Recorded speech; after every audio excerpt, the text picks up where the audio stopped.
महाराजांचा विजय. बाहेर एक ब्राह्मण गृहस्थ आपली प्रतीक्षा करतो.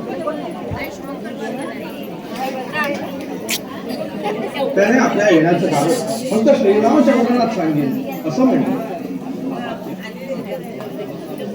त्यांना मोठ्या आदरानं घेऊन या. जशी आज्ञा.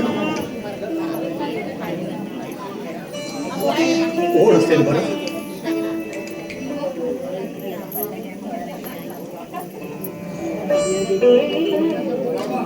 यावं ब्राह्मण, मी आपली काय सेवा करू?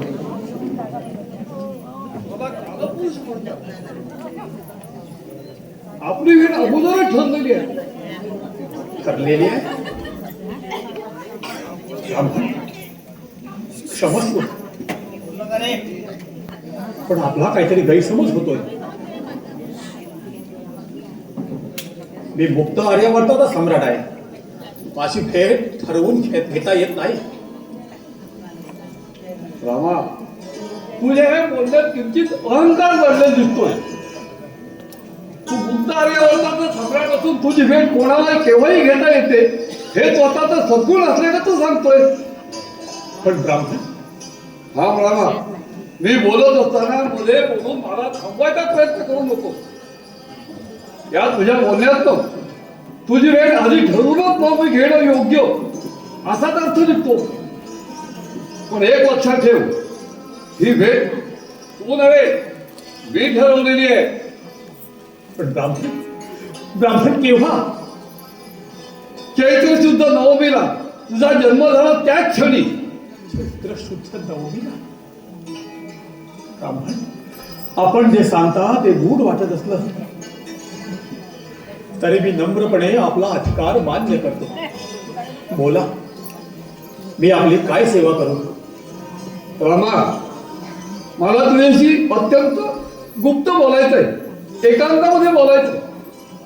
पण एक आहे, आपलं बोलणं चालू असताना तिथे कोणीही येता कामा नये.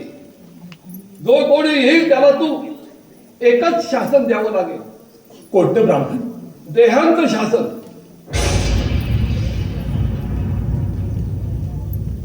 तसं वचन दे मला.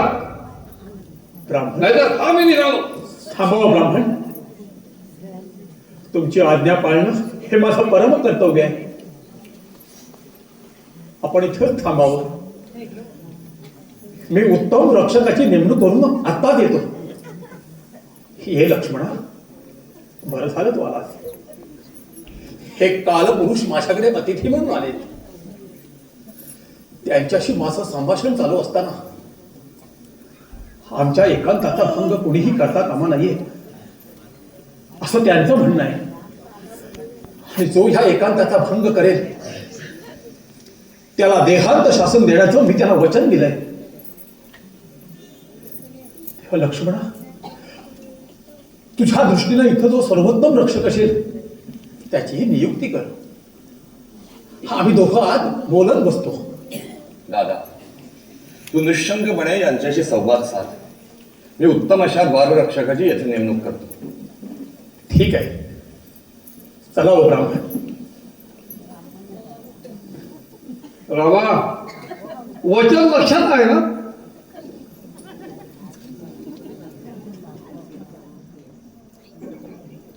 जो कोणी या एकांताचा भंग करेल त्याला देहांत शासन.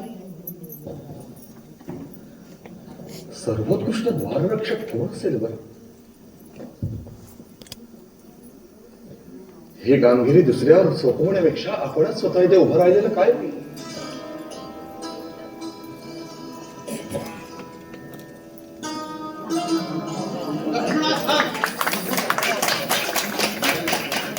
कुठं आहे ना? प्रणाम मुनिवाजी. कीर्तिवान हो. मुनिवाजी, मी आपली काय सेवा करू? काय? मला रामाची भेट हवी. आणि आत्ताच मुनिवर्य, आपल्याला थोडा वेळ थांबावं लागेल. प्रतीक्षा? या दुर्वासाला प्रतीक्षा करावी लागेल. मुनिवर्य, रामदादांची तशी आज्ञा आहे. ते महत्वाची चर्चा करीत बसलेले आहेत आणि कोणालाही आत पाठवू नका असं त्यांचं मला सांगणं आहे. लक्ष्मणा, तू भानावर आहेस का? तू कोणाशी बोलतोय त्याचं तुला भान आहे का? अरे या दुर्वासाचं सामर्थ्य तुला माहिती नाहीये. मनात आलं तर पाताळाला खेचून आकाशात उडवून देईल. मेरू पर्वताला घराघर फिरवून उडवून देईल. साऱ्या ब्रह्मांडाचा नाश करून टाकील. मुनिवर्य, हे सारं काही मी जाणतो, पण दादांची आज्ञा मी मोडू शकत नाही. बस लक्ष्मणा, बस. अरे असा उर्मटपणा अयोध्येच्या लोकांनी कसा काय चालवलाय? ते काही नाही. आत्ताच्या आत्ता रामाला जाऊन सांग, मी आलोय. हा दुर्वास कुणी आलाय म्हणून सांग. एवढं बोलूनही इथेच थांबलास तर सारी अयोध्या मी शापाला भस्म करीन. तसंच रामाला आणि तुम्हाला सर्वांना शाप देईन. नका नका मुनिवर्या, नका. पाहिजे तर मला शाप द्या, पण माझी अयोध्या भस्मसात करू नका. लक्ष्मणा, मला दुर्वास म्हणतात. अत्रि पुत्र दुर्वास म्हणतात. दुर्वासाच्या मुखातून निघालेली वाणी कधीच असत्य ठरत नाही. माझ्याजवळ अवधी फार कमी आहे. तू अजूनही इथंच? मग पहा या दुर्वासाचं सामर्थ्य. मुनिवर्य, मुनिवर्य, फक्त काही क्षण थांबा. बस लक्ष्मणा, बस. माझा संयम सुटलाय. आता शापवाणी उचलल्या वाचून गत्यंतर नाही. मुनिवर्य, मग काय? मुनिवर्य, मला क्षमा करा. मी आपला निरोप रामदादांना कळवतो, पण माझी अयोध्या भस्म करू नका. आजपर्यंत असं कधीच घडलं नव्हतं.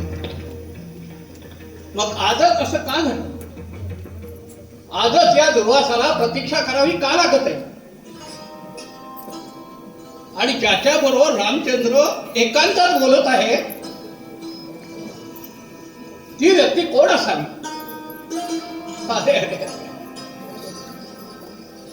ज्या व्यक्तीची भेट रामचंद्राशी होऊ नये म्हणून मी अयोध्येत धाव घेतली, ती व्यक्ती तीच तर नाही ना, असं वाटायला लागलं. काळाने डाव साधला.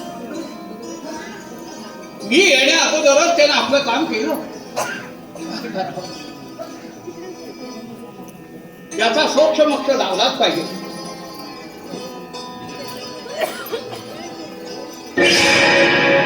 अरे, माझी शंका खरी ठरली. रामाची एकांतात बोलणारी ती व्यक्ती काळच आहे. शेवटी जे घडायचं होतं तेच घडलं. रामाशी बोलणारी ती व्यक्ती म्हणजे काळच आहे. रामाचा त्याच्या बंधूंशी वियोग होणार. दुःख एवढंच वाटतं की माहीत असून सुद्धा मी काहीही करू शकलो नाही. पण त्यांच्या या वियोगाला मी मात्र निमित्त मात्र ठरलो. निमित्त मात्र ठरलो.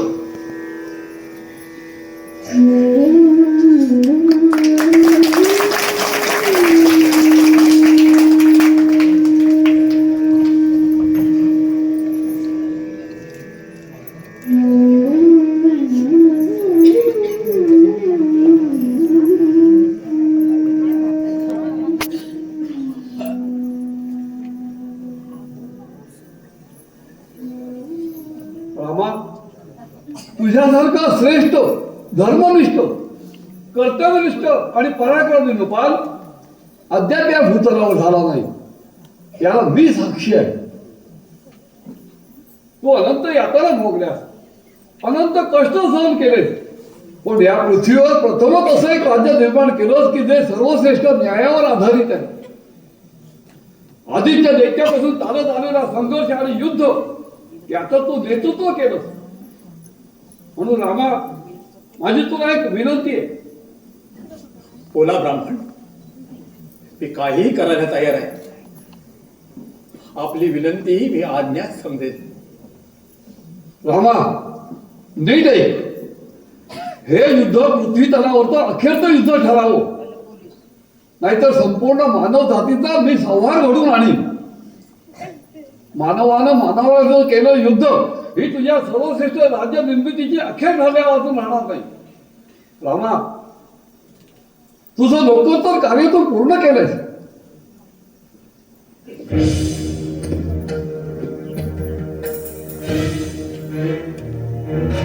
रामा, वचन लक्षात असेलच. लक्ष्मणा, लक्ष्मणा, अरे तू हे काय केलंस? शांत हो दादा. मी अपराधी आहे. मी आपल्याने काल पुरुषाच्या एकांताचा भंग केला. अरे पण का? दादा, बाहेर दुर्वास मुनी आले. त्यांना आपली आत्ताच भेट होईल आणि भेट झाली नाही तर संपूर्ण अयोध्या भस्म करण्याची त्यांनी प्रतिज्ञा उच्चारली आहे. पाठवू त्यांना? नको, मीच बाहेर जाऊन त्याची भेट घेतो. पण लक्ष्मणा, काल पुरुषाला दिलेले वचन नाही, माझ्या हातून हे होणार नाही. दादा, तू चिंता करू नकोस. तू आपलं वचन पूर्ण कर. माझा वध तू निश्चिंतपणे कर. आयुष्यभर जो माझी सावली बनून राहिला, या लक्ष्मणाचा वध मी करू. 14 वर्ष ज्यानं माझ्या बरोबर संकटाला तोड दिलं, आपल्या निद्रेचा होप केला, या लक्ष्मणाचा वध मी करू. काय, तुझा वध करण्यापेक्षा मी वचनभंगाचं पातक शिरावत घेईन. दादा, दादा, तुझं माझ्यावर फार प्रेम आहे असं मी समजत होतो. लक्ष्मणा, लक्ष्मणा, अरे प्रेम आहे म्हणून जीव जळतोय. मी माझ्या धर्माचा त्याग करेन, पण तुला देहांत शासन नाही, शक्य नाही. दादा, रघुकुलात धर्माचा त्याग कुणीही केलेला नाही आणि तो तू वचन न पाळता करणार आहेस म्हणजे धर्मभ्रष्टाचं पातक तुझ्या माथी आणि माझ्याही माथी. पण दादा, तू धर्माचा त्याग करावा अशीच माझी इच्छा आहे. पण सौमित्रा, तुला मी मृत्यूदंड देऊ? रामाच्या हातून लक्ष्मणाचा मृत्यू? आहे, वचनभंगाचं पातक मी शिरावर घेईन. पण लक्ष्मणा, तुझ्या मृत्यूचं नाही. दादा, तूच म्हणाला होतास की प्रत्येक माणसाला मृत्यू हा अटळ आहे. त्या मृत्यूचं आणि वार्धक्याचं भय बाळगू नये म्हणून. होय लक्ष्मणा, पण मला दुःख होत आहे ते तुझ्या मृत्यूचं नाही, तर तुझा वध माझ्या हातून होणार याचं दुःख होत आहे. ठीक आहे, जशी तुझी इच्छा. मी वचनभंग नाही करणार. कालपुरुषाला दिलेल्या वचनाचं मी पालन करेन. लक्ष्मणा, लक्ष्मणा, तुझा वध मी करणार. लक्ष्मणा, ऐक. आजपासून एका मासानं तू राज्यसभेत यायचं. एक अपराधी, त्याच दिवशी मी तुझा वध करेन. श्रीराम, हा लक्ष्मण आज कृतार्थ झाला. मी तुझ्यासाठी आजपर्यंत जगलो, तुझीच सेवा केली. तूच माझा सर्वस्व आहे. तेव्हा तुझ्याच हातून मरण येणं हे माझं परमभाग्य आहे. पण दादा, माझं एकच मागणं आहे. आजपासून या लक्ष्मणाच्या महालात कृतकृत्यतेचे महोत्सव साजरे करण्यात यावे. कमलदीप उजळावे, ही एकच विनंती आहे. लक्ष्मणा, लक्ष्मणा, तुझी इच्छा पूर्ण होईल.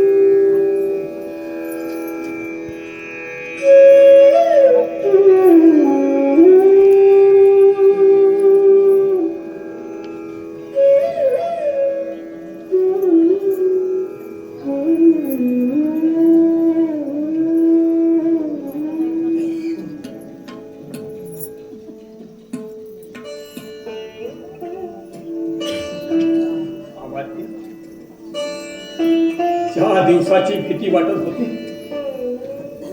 तो दिवस अगदी जवळ येऊन ठेपला. परवा अश्विन शुद्ध पौर्णिमाला. होय प्रभू. रामा, हे घडणार हे मला माहित होतं.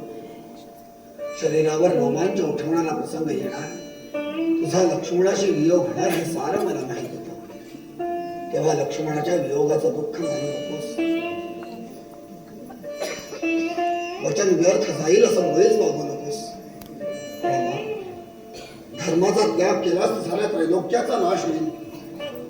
रामा, कालाची गती कोणालाही थांबवता येत नाही.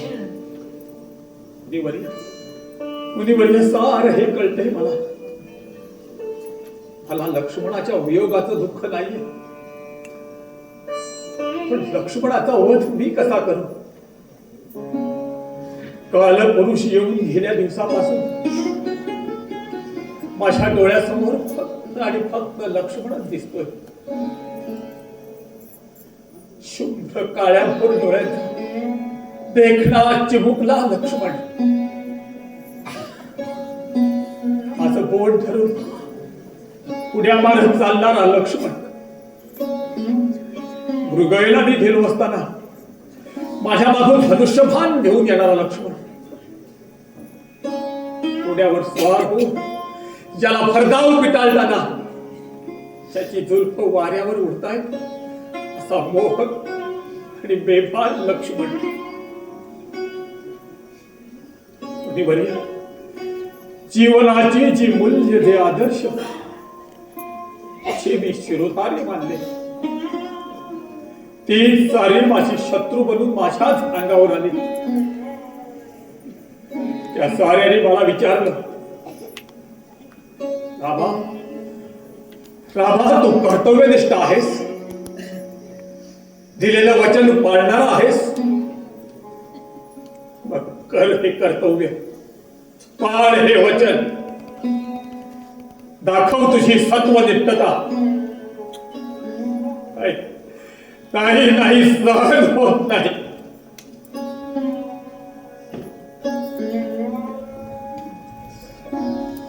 अमात्य, अमात्य, मी आज कुणालाही भेटणार नाही. मी शयनगृहात असताना मला कुणीही जागू नका.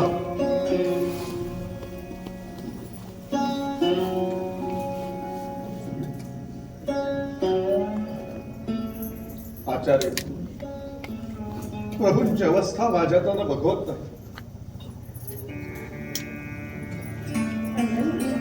कीर्तिमान देवींचा विजय असो. प्रभू शयनगृहात गेले. काय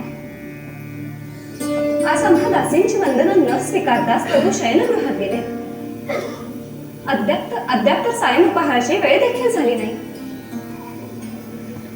प्रभू म्हणाले की ते आज कुणाचंही वंदन स्वीकारणार नाही. पण का? प्रभूंनी कारण नाही सांगितलं. प्रभूंचं कुशल आहे ना? होय देवी, कुशल आहे. पण तरीही प्रभू आम्हा दासींची वंदना न स्वीकारता शयनगृहात गेले.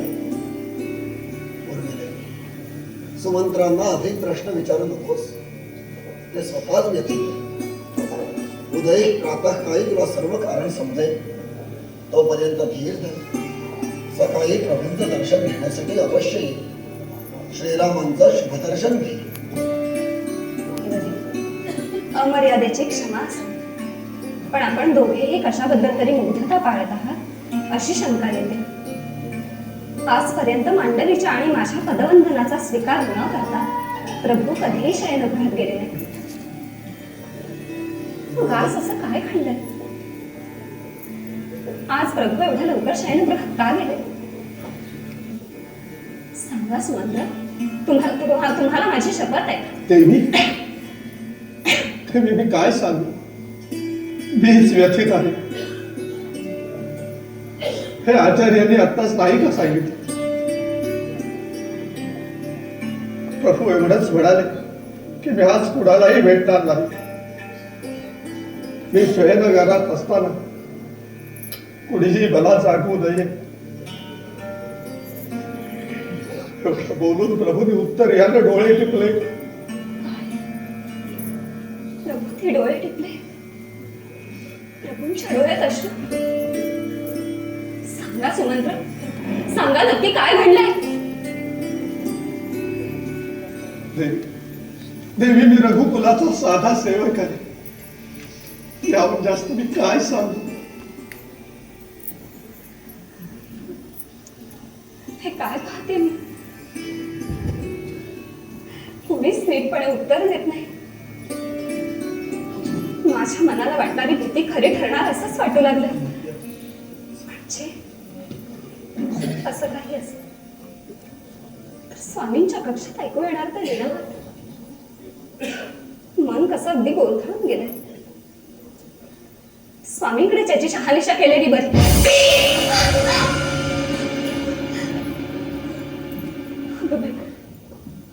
हा कसला अपशकुन. परमेश्वरा, आता तू सर्वांचं रक्षण कर. प्रार्थिते आता हे गौरी हरा. प्रार्थिते आता हे गौरी हरा. शिव शंकरा प्रलयंकारा. शिव शंकरा प्रलयंकारा. महेश्वरा प्रार्थिते आता हे गौरी हरा.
प्रार्थिते आता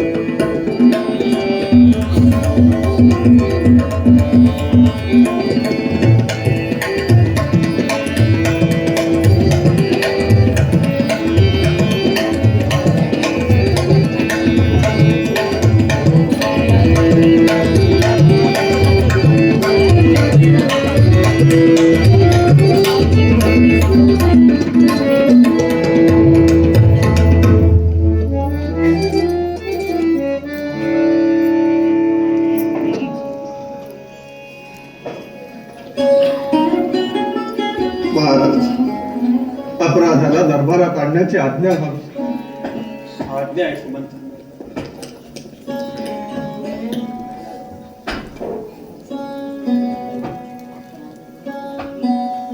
लक्ष्मणा, तुझा अपराध तुला मान्य आहे. होय तुला काही सांगायचंय?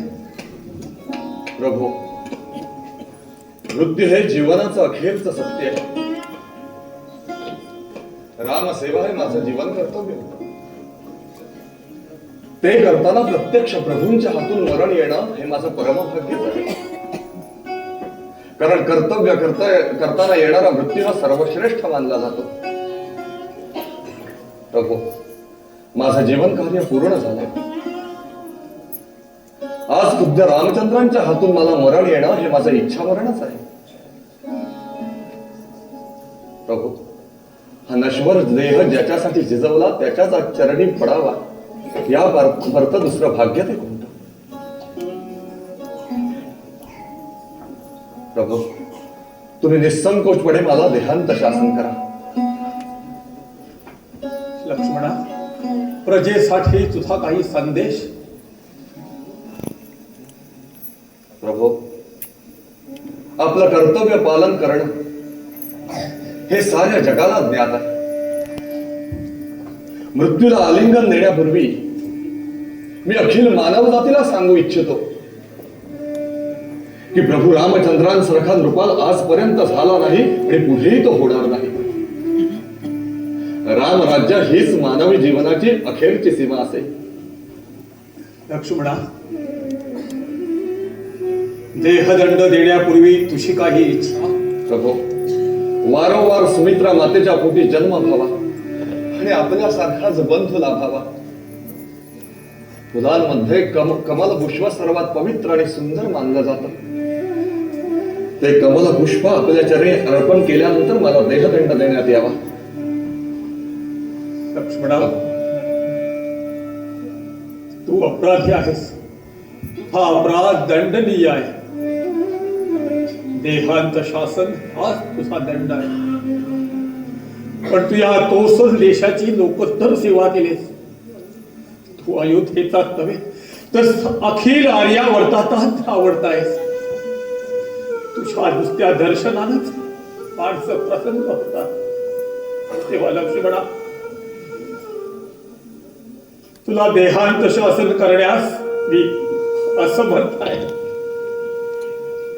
हा ह्या रघुकुलाच्या सिंहासनाचा गोड की दोष ते कालपुरुषच ठरवतील. म्हणून मी तुला एवढं शासन करतो. या घटनेपासून मी तुझा त्याग केलाय.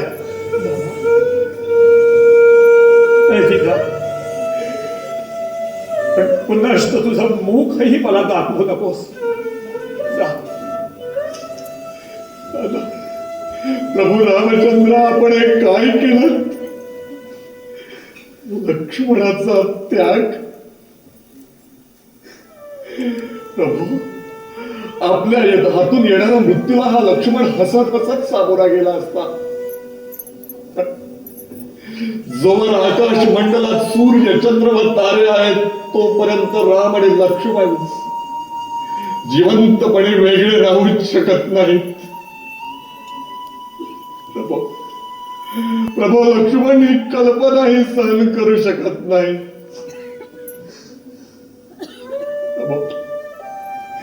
आपली आज्ञा न पाळल्याबद्दल मला क्षमा करा.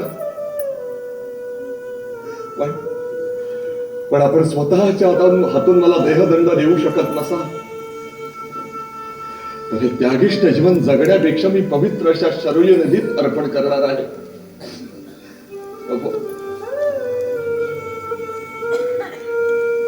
प्रभू, या लक्ष्मणाचा शेवटचा दंड.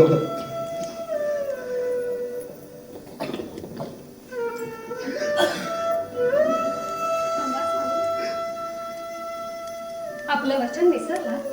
नाही उर्मिला, ते कसं विसरेन मी. प्रभूंना प्रणाम करण्याचा.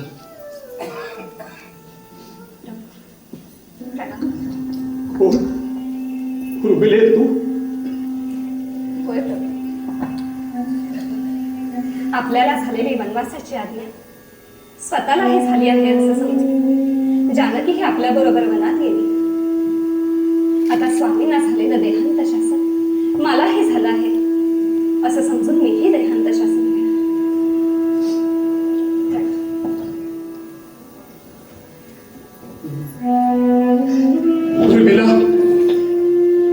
उर्मिला, तू खरी पतिव्रता आहेस. पातिव्रत्य बंधू प्रेमाने कधीच आलं नाही. स्त्री जातीमध्ये असलेल्या सहनशीलतेसह तू एक ज्वलंत उदाहरण आहेस उर्मिला. सौमित्रा, आर्यावर्तावर फडकणारी रामरूपी ध्वजा आज कोसळली. तू या अयोध्येचा ध्वजदंड आहेस. ध्वजदंड जर कोसळला तर ध्वजा तरी कशी उभी राहणार? तीही धुळीत लोळण घेईल. आपल्याला पेलू शकणाऱ्या ध्वजदंडाशी ती वाट बघत असेल. तिला हवा आहे एक खंबीर आधार, एक लक्ष्मण. वादळाला, झंझावताना आणि प्रलयालाही तोंड देईल असा हा लक्ष्मण. लक्ष्मणा,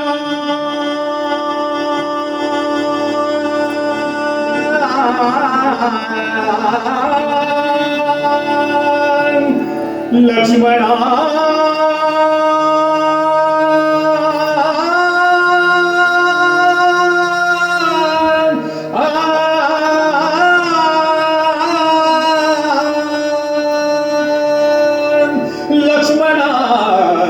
अयोध्येचा ध्वजदंड. लक्ष्मणा, अयोध्येचा ध्वजदंड. प्रजाजनांच्या रक्षणास जो, प्रजाजनांच्या रक्षणास जो स्वीकारी देहदंड. लक्ष्मणा, अयोध्येचा ध्वजदंड. लक्ष्मणा, अयोध्येचा ध्वजदंड.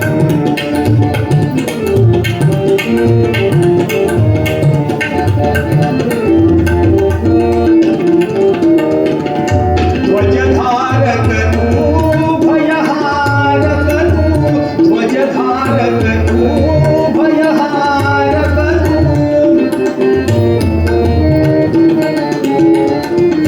ध्वजधारक तू, भयहारक तू.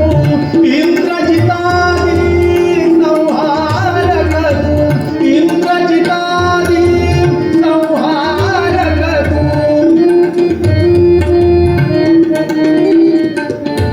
इंद्रजितादी संहारक तू. रामधूपिया मम ध्वजेता. रामधूपिया मम ध्वजेता. तुझिये करे दंड. लक्ष्मणा, अयोध्येला ध्वजदंड. लक्ष्मणा, अयोध्येला ध्वजदंड.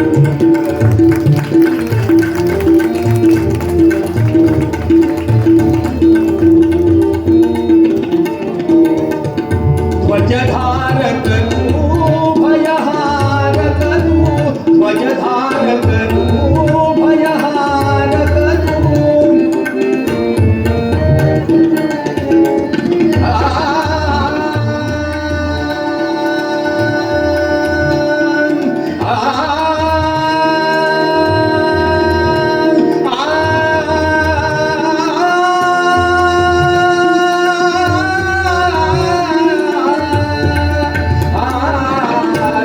ध्वजधारक तू, भयहारक तू.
रे विशाळा